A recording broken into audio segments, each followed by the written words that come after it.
Hello students, आपके सामने ये एक क्वेश्चन है। A wheel is rolling on a plane surface. The speed of a particle on the highest point of the rim is 8 meter per second. The speed of the particle on the rim of the wheel at the same level at the center of the wheel will be.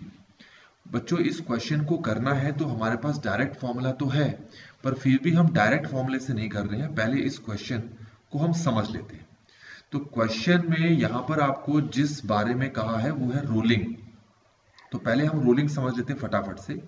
देखिए, rolling का अर्थ ये होता है कि मान लेते हैं कि हमारे पास ये एक व्हील है, ठीक है, और मान लेते हैं कि ये व्हील जो है स्लिप कर रहा है, इसमें इस सरफेस के ऊपर केवल ये स्लिप कर रहा है। तो अगर ये स्लिप कर रहा होगा तो इस व्हील के ये टॉप मोस्ट पॉइंट पर जो पार्टिकल होगा उसकी अगर वेलोसिटी v है, तो यहां पर बैठे हुए पार्टिकल की वेलोसिटी भी कितनी होगी? v ही होगी।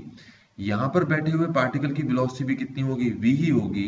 और वो पॉइंट जो ग्राउंड को टच कर रहा है उसकी भी वेलोसिटी क्या होगी? v। ये वाला केस तब होगा जब ये व्हील केवल स्लिप कर रहा है। अब हम क्या करेंगे? दूसरा केस लेंगे।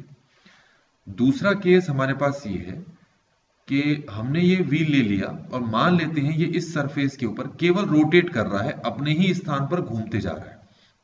तो ऐसे केस में जो पार्टिकल यहां है, मैं इसी पार्टिकल की बात कर रहा हूं, ये पार्टिकल ए मान लेता हूं, इस पार्टिकल को बी मान लेता हूं, इस पार्टिकल को सी और इस सेंटर वाले पार्टिकल को ओ मान लेता हूं। तो ये जो ए स्थान पर बैठा हुआ पार्टिकल है, इसकी वेलोसिटी की डायरेक्शन ये होगी। क्योंकि ये पूरा का पूरा व्हील अपने ही स्थान पर रोटेट हो रहा है, तो इसकी वेलोसिटी का फॉर्मूला हो जाएगा यहां पर ओमेगा आर, और आर यहां पर है रेडियस ऑफ द व्हील। ये जो सेंटर में बैठा हुआ पार्टिकल है इसकी वेलोसिटी जीरो होगी, क्योंकि ये इसी स्थान पर है। यहां वाला जो पार्टिकल है इस पे जो वेलोसिटी होगी वो यहां की तरफ होगी। इस वाले पार्टिकल का नाम हमने क्या रखा है? सी। और ये हमारे पास क्या होगा? Omega R. ये जो पार्टिकल है जो ग्राउंड से टच हो रहा है, इसकी वेलोसिटी की डायरेक्शन यहां की तरफ होगी, जो क्या होगी? Omega R.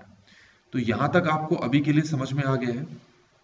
तो अगर मान लो किसी व्हील में ये दोनों ही केसेस हैं, दोनों केसेस का अर्थ है वो स्लिप भी हो रहा है, साथ ही साथ वो रोल भी हो रहा है, तो इन अपने ही स्थान पर घूम रहा है, रोटेशन हो रहा है, तो इन दोनों के कॉम्बिनेशन को हम क्या बोलेंगे? यहां पर रोलिंग बोलेंगे।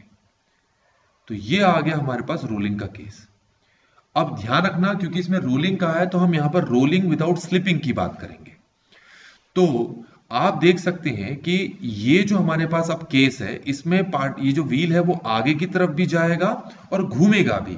तो दोनों केस यहां पर साथ हो रहे हैं। तो इस चक्कर से कि जो पार्टिकल यहां पर होगा, जिसको कि ए पार्टिकल कहा है, तो इसके पास दो दो वेलोसिटीज होगी। एक तो ट्रांसलेशनल वेलोसिटी होगी, एक रोटेशनल वेलोसिटी होगी। तो हमारे पास ये हो जाएगा v प्लस ओमेगा आर। यहां तक समझ में आ गया होगा। ये जो सेंटर में बैठा हुआ पार्टिकल है इसके पास केवल एक ही वेलोसिटी होगी, वो होगी v। अब ये जो पार्टिकल है सी पार्टिकल, जिसकी वेलोसिटी को यहां पर पूछा गया है, तो इसके पास दो तरह की वेलोसिटी होगी। एक वेलोसिटी होगी इस डायरेक्शन में जो कि है v, एक वेलोसिटी होगी इस डायरेक्शन में जिसको हम क्या कहेंगे यहां पर? Omega R. तो क्योंकि क्वेश्चन में हमें इसी पार्टिकल की वेलोसिटी पूछी है, तो इस पार्टिकल की वेलोसिटी जो होगी वो ये होगी, इसका नाम मैं v डैश रख लेता हूं, और ये v डैश जो है v और ओमेगा आर का रिजल्टेंट होगा। तो ये जो v डैश है यही c पार्टिकल की वेलोसिटी हो गई, और ये रिजल्टेंट है किसका? ये रिजल्टेंट है v का और ओमेगा आर का। तो रिजल्टेंट फाइंड करने का ये फॉर्मूला हो गया हमारे पास। अब अगर क्योंकि यहां पर क्वेश्चन में रोलिंग का है, तो हम रोलिंग का अर्थ यहां पर लगाएंगे रोलिंग विदाउट स्लिपिंग। तो रोलिंग विदाउट स्लिपिंग अगर हम केस लगाएंगे, तो ऐसे केस के लिए जो v है वो ऑलवेज किसके इक्वल माना जाता है? ओमेगा आर के। तो v किसके इक्वल माना जाएगा? Omega R. तो ये आपका अगर v हो गया, क्या हो गया ये v, तो फिर इसकी टोटल वेलोसिटी कितनी हो जाएगी? 2v। सेंटर वाले की वेलोसिटी कितनी हो जाएगी? v। यहां पर इस ओमेगा आर के स्थान पर अगर मैं v पुट कर दूं, तो ये हो जाएगा v square plus v square, और ये हो जाएगा हमारे पास स्क्वायर रूट 2v। तो यही चीज हमें डायरेक्टली लिखनी थी यहां पर मैंने लिखी नहीं, क्योंकि ये पूरी बातें समझानी थी। तो चलिए अब स्टार्ट करते हैं। तो आपको ये पता लग गया कि क्वेश्चन में कहा है कि जो दिया गया व्हील है वो रोल कर रहा है प्लेन सरफेस पर, और उसके टॉप मोस्ट का जो पार्टिकल है उसकी वेलोसिटी कितनी है, 8 मीटर पर सेकेंड। पर यहां पर इसके टॉप मोस्ट पार्टिकल की वेलोसिटी मैंने कितनी निकाली है, 2v। तो 2v को अगर 8 के इक्वल रखूं तो v मेरे पास कितना आ जाएगा, 4 आ जाएगा। और इसको अगर मैं यहां पर पुट कर दूं तो मेरे पास आंसर आ जाएगा 4√2। तो इसका अर्थ है कि वो पार्टिकल जो उसी लेवल पे है जिस लेवल पर व्हील का सेंटर है, तो उसकी वेलोसिटी हमने निकाल ली 4√2। अगर हम ऑप्शन पे जाएं तो जो फर्स्ट ऑप्शन है वो हमारे आंसर से मैच कर रहा है। और इस तरीके से बच्चों हमने इस क्वेश्चन को कंप्लीटली सॉल्व कर लिया है।